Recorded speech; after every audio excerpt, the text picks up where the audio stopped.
누가복음 7장 26절 28절 다 같이 일어서셔서 곽연규 권사님과 함께 읽겠습니다. 그러면 너희가 무엇을 보려고 나갔더냐? 선지자냐? 옳다. 내가 너희에게 이르노니 선지자보다도 훌륭한 자니라. 기록된 바 보라.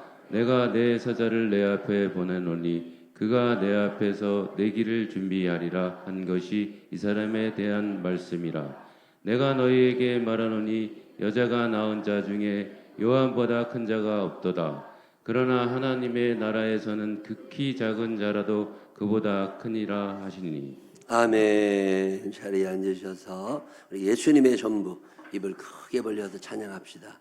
이게 하나님이 내 삶의 전부이시라는 의미도 있지만 이 가사의 내용은 예수님 입장에서 내가 당신의 전부일 만큼 나를 사랑하신다는 의미입니다. 가사 하나하나 생각하시면서 하나님 앞에 찬양합니다.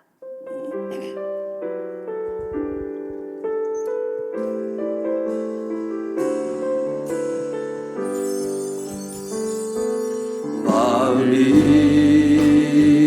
힘들고 지칠 때 어김없이 다가와 주시는 주님을 만남이 입을 크게 벌려서 기쁨입니다. 내 맘과 생각을 모아 예수 나만 바라보아라. 너를 통해 나의 이루어가리. 어떠한 상황에도 널 놓지 않으리. 내게 해달되지 않도록 지켜주리라. 나는 능하고 예배는 예수라. 내가 너의 보호자, 내가 너에게 인도하리라. 내가 살아나는 나의 자녀야, 나 예수를 생각하라. 나 예수로 인하여 기뻐하라. 기뻐하라. 너는 내 손안에 빛나는 값진 보석, 나의 생명과 바꿈, 나의 생명과 바꿈, 나의 생명과 바꿈, 나 예수의 전부니라. 아멘. 오늘도 하나님의 전을 찾으신 분들과 가정에서 예배드리시는 모든 분들 위해 하나님의 평강이 넘치게 되시기를 주의 이름으로 축원합니다.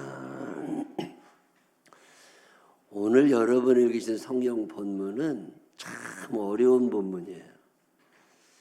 누가복음은 1장부터 쭉 읽어가다 보면 목사로서 이건 너무 어렵다, 이거는 이해할까, 아니면 저도 이해 못하는 본문들이 있고, 목사님들이 되게 주제별로 설교를 하시는 이유가 뭐냐면 이게 성경을 1장부터 꾸준히 읽어간다면 이게 좀 어려운 데들이 너무 많이 나와요.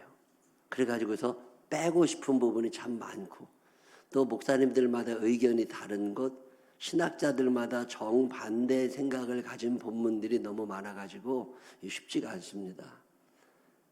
오늘 여러분이 읽으신 성경 본문은 참 난해한 구절 가운데 하나예요.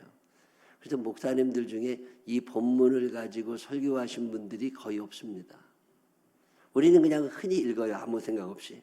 근데 이 말씀을 자세히 읽어보면 이거 내가 알고 있는 거랑 다르네, 이런 생각이 들 만한 본문 중에 하나가 오늘 본문입니다.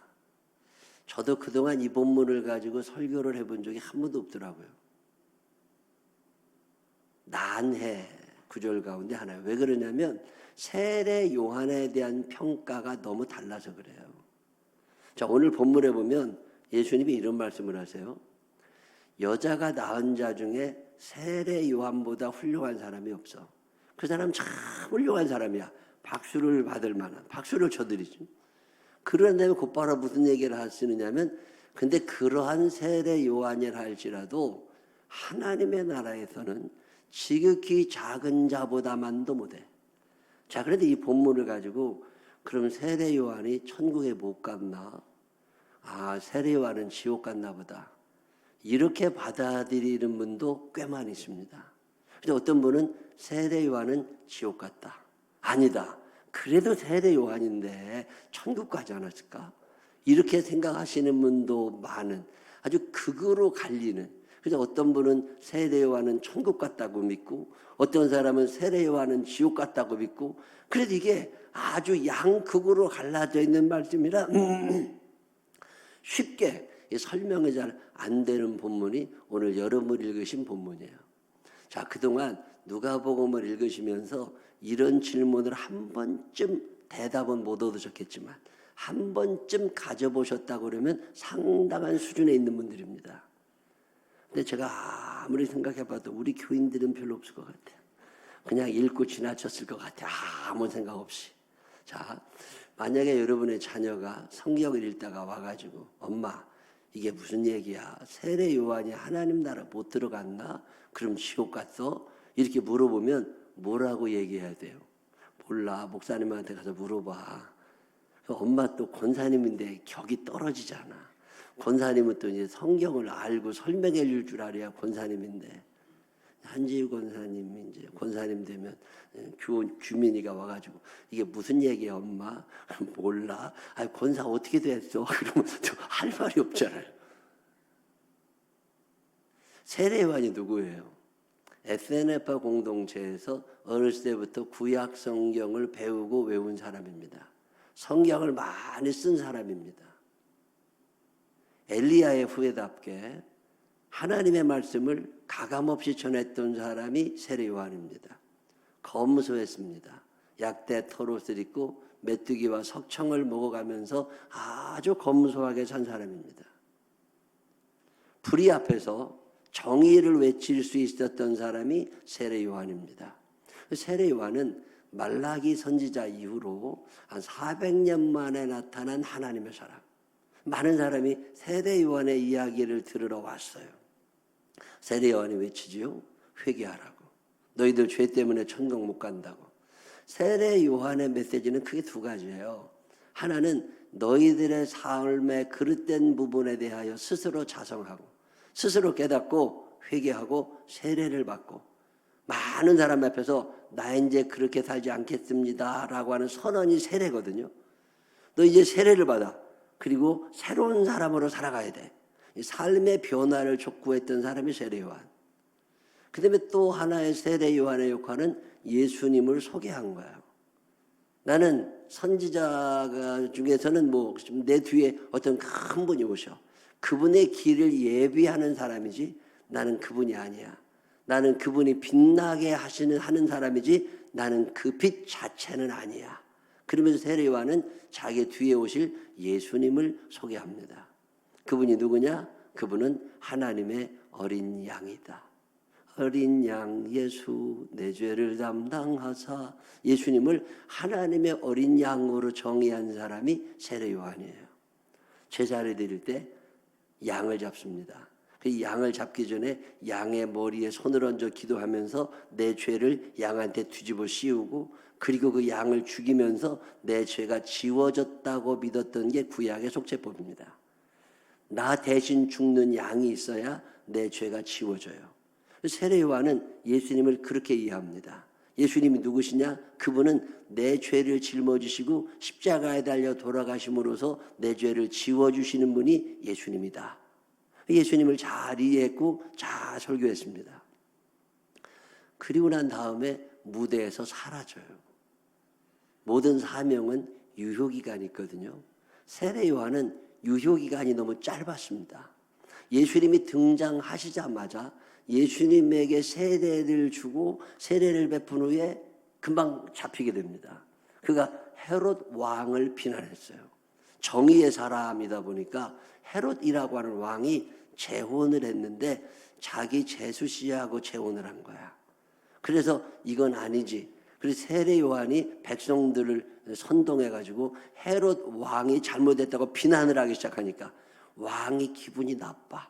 그래가지고 군사들을 보내서 더 이상 말 못하게 세례 요한을 감옥에 가둬놨습니다.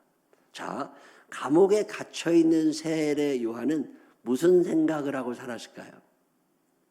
여러분이 세례 요한이에요. 하나님의 뜻대로 살려고 애를 썼습니다. 하나님의 뜻대로 살았어요.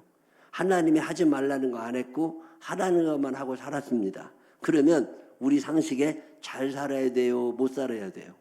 잘 살아야지. 형통해야지. 창성케 돼야지. 근데 세례 요한은 하나님의 뜻대로 살았는데 감옥에 갇힌 거예요. 그러면 기분이 좋을까요? 나쁠까요? 기분이 나쁘지. 이거 뭔가 하나님 배반하신 거 아니야? 내가 이렇게까지 했는데 하나님이 이러시면 안 되지. 이런 생각이 왜 안 들었겠어요? 그래서 감옥에 꼼짝없이 갇혀 있는데 기대가 하나 있습니다. 어떤 기대가 있어요? 나는 비록 갇혀 있지만 이제 누군가 나를 구원해 줄 거야. 누가 구원해 줄 거예요? 예수님이 이 땅에 오셔서. 예수님이 이 땅에 왜 오셨어요? 하나님의 어린 양으로도 오셨지만 그분이 오셔서 자기의 공약을 발표한 내용에 뭐가 있어요? 포로된 자에게 자유를. 이사야 61장에 예언하신 대로 예수님은 오셔서 포로된 자에게 자유를 주시는 분이야. 그러면 이제 자기가 풀려날 날도 멀지 않았다고 생각을 하게 됐겠지요. 여러분, 세례 요한이 감옥에 갇히는 순간 죽음을 생각했을까요? 죽음을 생각하지는 않았겠죠. 근데 풀려나지도 않아. 지금 세례 요한은 신약성경 마태복음, 누가복음 이런 데 나와 있지만 세례 요한을 신약의 선지자로 보는 사람은 없습니다. 세례 요한은 살기는 신약성경의 신약시대에 살지만 사상적 배경은 어디에 있어요? 구약에 있어. 세례 요한은 신약성경에 나와 있지만 구약의 사람이에요. 예수님 이전 사람이거든요. 그의 생각, 그의 마음, 그의 행동은 구약적입니다. 구약은 정의를 이야기합니다. 심판을 이야기해요. 하나님이 불로 심판하시고 물로 심판하시고 전쟁으로 심판하시고 전염병으로 심판하시고 기근으로 심판하시고 하나님은 강력한 힘을 가지신 심판자예요. 우리의 죄에 대하여 용서가 없으시는 분이십니다. 세례 요한이 그렇게 외쳤던 이야기는 뭐예요? 회개하라는 거예요. 너희들 그렇게 하면 천국 못 가. 너희들 그 행동 가지고는 안 돼. 회개해야 돼. 열심히 외쳤어요. 군인들 너네들 그러면 안 돼.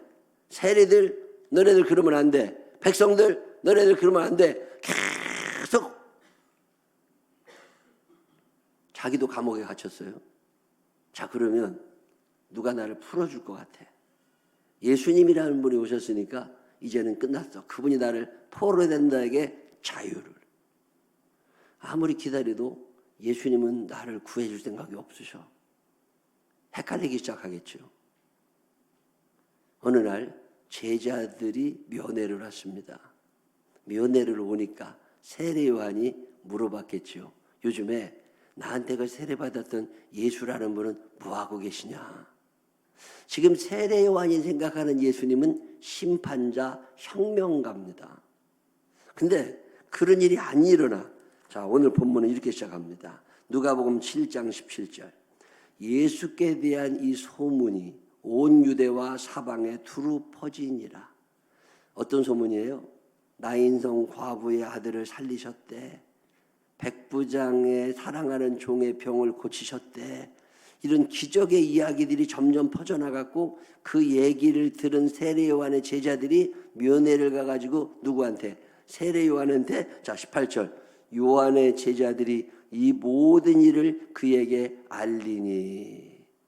그 세례 요한이 19절에 요한이 그 제자 중 둘을 불러 주께 보내어 이르되 오실 그이가 당신이 오니까.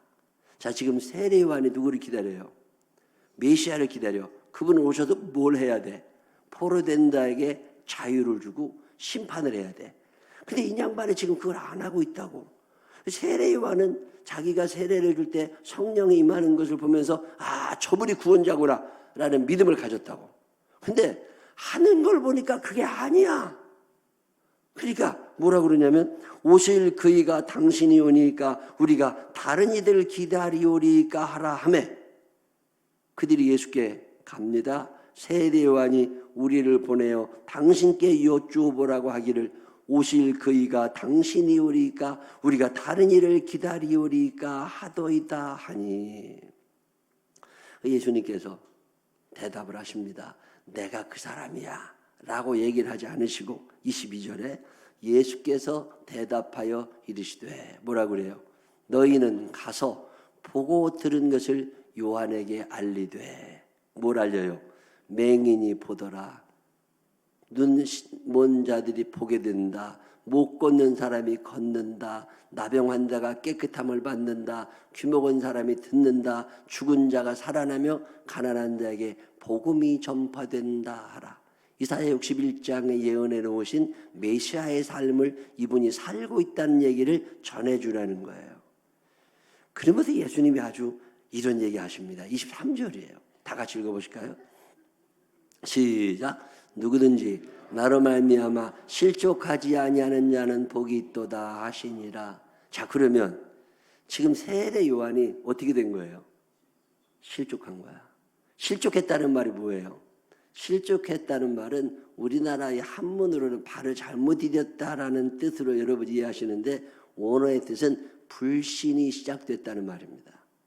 실족됐다는 말은 불신, 의심이 시작됐고 불신이 시작된 거예요.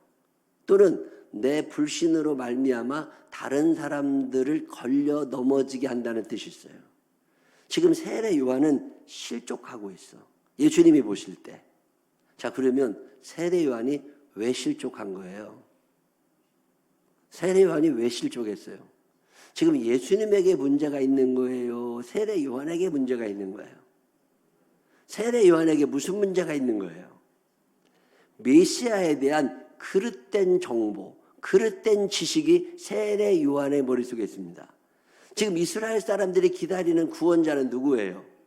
심판할 사람, 로마를 물리칠 사람, 자기를 감옥에서 끊어내 줄 사람, 가난한 자들에게 돈을 나누어 줄 사람, 뭐 이런 사람들을 필요로 하는 거죠.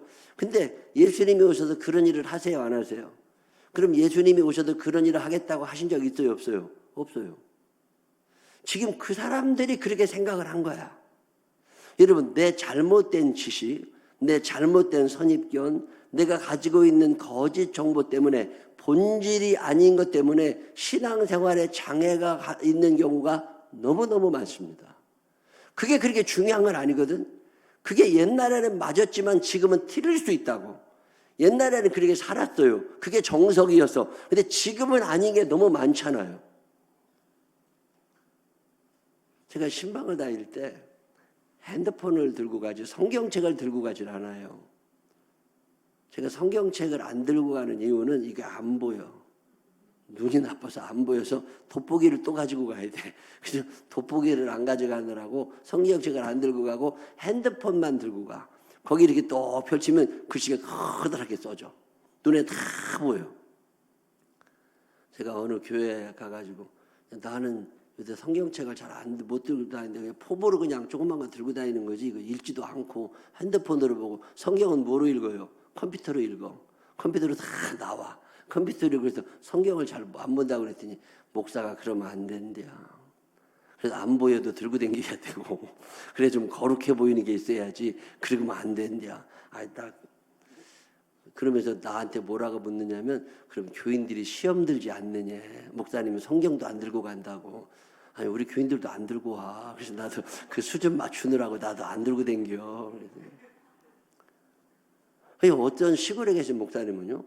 성경을 안 들고 가면 목사가 아닌 거야. 경건하지 않대. 거룩한 게 아니래. 꼭 그런가? 아유, 그러면 우리 교인들 다 지옥 가야 돼. 성경 있으신 분 몇 분이나 있어. 이 생각이요. 고정된 생각들이 있습니다. 어떤 분을 한번 만났더니 이사를 갔어요. 그래서 그 앞에 있는 교회를 갔더니 목사님이 설교를 하시는데 가운을 안 입었더랴. 어떻게 목사가 가운을 안 입고 예배를 드릴 수 있냐고. 그런 목사가 어떻게 목사냐고. 교회 안 가. 그럼 딴 교회 가면 되잖아요. 그 시골에 그 교회 한 개밖에 없어. 그래가지고 갈 교회도 없어. 그래가지고 아니 가운을 입어야 목사인가? 이게 왜 이게 성경에 나와요, 안 나와요? 근데 왜 우리는 이런 생각에 젖어들어 있는 거죠? 그래서 그 목사님이 가운을 안 입었다는 것 때문에 시험 들었어. 믿음이 떨어져 버렸어. 아니 그게 그렇게 중요한 일이에요? 한 번쯤 내가 지금 가지고 있는 어떤 생각들이 구약의 생각이 아닌가, 구시대의 생각이 아닌가, 그것 때문에 내 스스로의 믿음을 스스로 깎을 필요가 없거든요. 얼마 전에도 어떤 목사님 만났더니 유튜브를 폭파시켜야 된대요. 유튜브 회사를 폭파시켜서 없애버려야 되는데 왜 그러냐니까 유튜브 예배 드리느라고 교회를 안 온대요. 아니 오고 싶지만 못 올 사정이 계신 분이 있겠지. 그런 생각을 안 해. 무조건 주일날 교회 와야 된다는 거예요. 아니 무릎 아파서 병원에 계신 분들 어떻게 와? 저는 사용하는 것에 따라서. 근데 그 목사님하고 얘기를 하다 보면 가슴이 먹먹해져요. 그거 다 지옥 갈 거라는 거예요. 어떻게 교회 와서 예배 드려야지. 제가 새벽기도 5시 20분에 우리 교회 새벽기도 시작할 때 얼마나 욕먹었는 줄 아세요? 5시면 5시고 5시 반이면 5시 반이지 왜 5시 20분에 새벽기도. 아니 뭐 성경에 5시 20분에 새벽기도 드리면 지옥 간다고 나와? 근데 그것 갖고 시비 거는 사람이 그렇게 많아. 제가 90년대 중반에 모든 교회들이 저녁 7시 반에 저녁 예배 드릴 때 우리 교회가 2시 예배를 시작했다고. 오후 2시에. 아니 예배 드리고 나서 밥 먹은 다음에 집에 갔다가 또 와야 되잖아. 7시에. 그러면 우리 교인들 자가용도 없을 때니까 내가 차 끌고 또 가서 또 모시고 와야 돼. 아니 운행도 힘들고 2시에 예배 드리자. 2시에 찬양 예배를 바꿨단 말이에요. 그랬더니 나랑 같은 지방에 있었던 어떤 목사님 나이 많으신 분들이 그러면 교회 문 닫을 거라고. 어떻게 저녁에 온전한 주일 성수를 하려면 저녁 7시에 예배 드려서 밤까지 예배 드려야지. 어떻게 일찍. 어떤 생각이 내 앞길을 가로막아. 지금 세례 요한의 문제가 여기에 있는 거예요. 내가 생각하고 있는 메시아, 그게 성경에 나와 있는 메시아는 아닐 수 있습니다. 그 해석이 틀렸을 수 있어요. 근데 내가 생각하는 것과 교회가 다르게 가고 내가 생각하는 것과 예수님의 말씀이 틀리니까 그분 자체를 의심하기 시작하겠습니다. 그래서 예수님이 뭐라고 말씀하세요? 28절에 내가 너희에게 말하노니 여자가 낳은 자 중에 요한보다 큰 자는 없어. 그러나 하나님의 나라에서는 극히 작은 자라도 그보다는 큰 사람일 거다. 그래도 그 사람이 지옥 간 거냐고. 그런 건 아니에요. 세례 요한을 과소평가하고 있는 건 아닙니다. 세례 요한은 세례 요한대로 여자가 낳은 자 중에 제일 큰막 훌륭한 사람이야. 그런데 여러분 모세를 아세요? 구약 성경에 모세가 있습니다. 하나님의 사람이에요, 아니에요? 하나님의 사람입니다. 천국 갔어요, 지옥 갔어요? 천국 갔습니다. 그러니까 예수님 변화산에 계실 때 엘리야와 모세가 나타나는 것처럼 모세는 천국 가 있는 게 확실한 사람이거든요. 자, 그런데 모세는 가나안 땅에 들어가요, 못 들어가요? 못 들어갑니다. 왜 못 들어갔어요? 모세는 율법의 사람입니다. 십계명을 받았던 율법의 사람이고 행함으로 구원받는 걸 가리켰던 사람이에요. 이 행함으로 구원받는 걸 가리켰던 모세는 결국 가나안 입구에서 죽어요. 그리고 여호수아가 데리고 들어갑니다. 자, 그러면 가나안에 들어가 있는 사람 입장에서는 자기가 낳은 거예요? 모세가 낳은 거예요? 가나안에 들어간 놈이 이긴 놈이지. 거기까지 쭉 따라갔다가 가나안에 못 들어간 모세보다는 가나안에 들어가 있는 여호수아가 훌륭한 거지. 자, 이런 맥락에서 천국에 못 갔다는 얘기가 아니에요. 예수를 믿을 때, 자, 우리는 지금 하나님의 나라라고 하는 게 저 천국만 생각하시는데, 자, 오늘을 보세요. 오늘 대한민국의 2024년을 살아가면서 의와 평강과 희락을 누리며 살아가는 사람이 있습니다. 아주 작은 일 속에서도 감사가 넘쳐나고 행복하고 기쁨과 보람이 있는 사람이 있어요. 반면에 세례 요한 같은 사람들은 정의를 외쳐야 돼. 이건 아니야. 이건 틀렸어. 이러다 보면 자, 세례 요한이 그의 일생을 살면서 기뻐한 적이 있을까요? 그가 평강을 누리며 살았을까? 예수님이 오셔도 그토록 강조하셨던 평강, 너희에게 평안을 주노라. 세례 요한이 편안했을까? 세례 요한이 기뻐했을까? 여러분, 세례 요한의 일생에 하나님 나라의 증거들이 있었을까요? 공의로움은 있었을 수 있습니다. 그런데 하나님 나라의 핵심적인 가치인 평강과 기쁨, 사랑과 오래 참음, 온유함, 배려함, 보살핌, 그런 게 세례 요한의 삶 가운데 있었을까? 자, 오늘 우리가 예수를 믿습니다. 교회는 다니지만 정의의 하나님을 너무 강조하고 율법을 강조하다 보니까 사랑이 식어져 버렸어. 나는 용서받기는 하지만 다른 사람을 용서하지를 못합니다. 남이 나를 불쌍히 여겨주는 건 좋지만 내가 누군가를 불쌍히 여기지를 못합니다. 자, 이들의 삶 가운데 하나님의 나라가 있을까요? 교회는 나오고 있지만 여전히 구약적 사고를 가지고 사는 사람들에게 하나님의 용서, 하나님의 평강, 하나님의 기쁨 드러날 수 있을까? 근데 예수님이 말씀하십니다. 두려움과 떨림 속에서 이거 안 하면 벌 받으니까 그렇게 헌신하는 사람과 상 받는 날을 기대하며 기쁨과 감사로 헌신하는 사람과 형태는 똑같을지 모르지만 어떤 사람에게는 하나님의 나라가 경험되고 있는 거고 어떤 사람에게는 심판의 나라가 경험되고 있는 거죠. 자, 그러면 세례 요한의 일생은 기쁨과 평강이었을까요? 조마조마함이었을까요? 조마조마함이지. 자, 이런 분들에게 하나님의 나라는 멀어진다는 거예요. 그 예수님 말씀하십니다. 세례 요한이 예수님에 대한 그릇된 지식, 예수님에 대한 잘못된 생각 때문에 그가 예수님의 존재 자체를 부인하게 되는 경우가 생기는 것처럼 지금 설교자 누가는 이런 얘기를 합니다. 너희들이 살아가는 날 동안에 예수님이 누군가를 정확히 알아야 되는데 아무리 세례 요한처럼 바르게 사는 사람이라 할지라도 그 행함으로는 구원받을 수 있는 게 아니니까 오직 의인은 믿음으로 말미암아 살리라. 예수님이 누구신가에 대한 믿음을 정확하게 가지고 그분의 용서하심, 그분의 의로우심, 그분이 우리에게 주시는 평강과 기쁨 이것을 마음에 누리면서 하나님의 나라를 경험하면서 너도 가서 이와 같이 해라. 이게 예수님이 말씀하시는 거거든요. 근데 우리는 교회는 나와 있지만 율법적일 때가 너무 많습니다. 그릇된 정보, 그릇된 지식을 가지고 예수님의 존재 자체를 부인하고 교회를 부인하게 되고 내 생각과 다르면 성경도 틀렸어. 그게 유교식 기독교거든요. 요즘에 이런 모습들이 우리 주변에 너무 많습니다. 그런데 예수님이 그래서 엄히 경고하세요. 세례 요한이라 할지라도 여자가 낳은 자 중에 그처럼 훌륭한 사람이 없었을지라도 그의 삶 자체가 행복하지 않다. 그의 삶 자체가 이 땅에 사는 동안 하나님의 나라를 경험하지 못한다. 너희들 그렇게 하지 말고 생각을 바꿔. 포로된 자에게 자유를.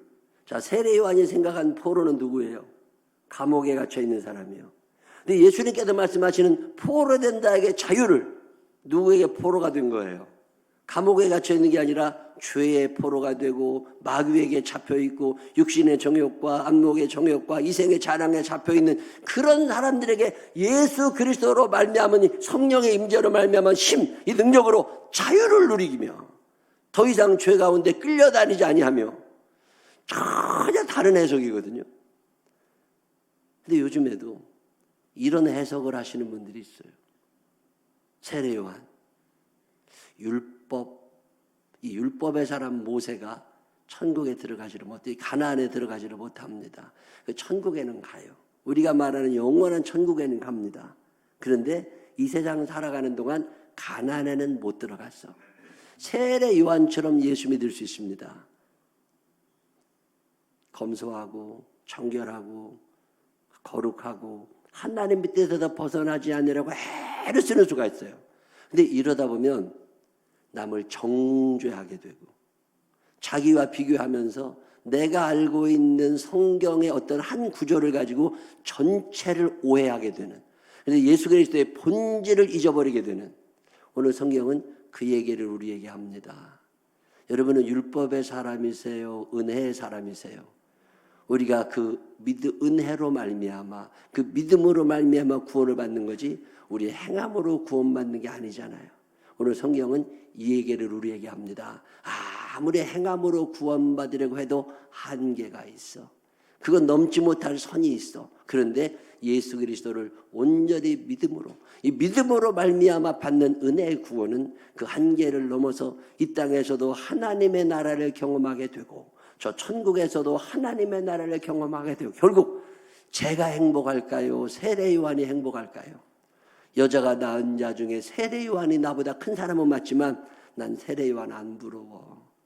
평강이 있었을까요? 기쁨이 있었을까요? 그 조마조마함, 정의감 이런 건 있을 수 있을지 모르지만 예수님 말씀하십니다. 하나님 나라가 그의 마음에 있는 사람들, 하나님의 뜻을 이루려고 하는 사람들은 세례 요한 부러워할 필요 없다. 우리는 율법으로 구원받는 게 아니다. 우리는 행함으로 구원받는 게 아니라 은혜로 구원받은 사람들답게 이제는 죄를 멀리하고, 세례 요한이 말했던 것은 다 지켜야 되겠지만 부러워할 필요는 없다. 너희보다 낮은 사람이다. 여러분, 이 말씀이 여러분 가운데 있어서 사는 날 동안 율법으로 구원받는 거 아님을 알아. 예수 그리스도의 은혜를 사모하며 평강과 용서받음의 기쁨을 누리며 사는 믿음의 사람들이 되시기를 주의 이름으로 축원합니다. 기도하겠습니다. 하나님 아버지, 남을 정죄하고 비난하는 것은 쉽지만 그를 용서하는 게 얼마나 어렵습니까?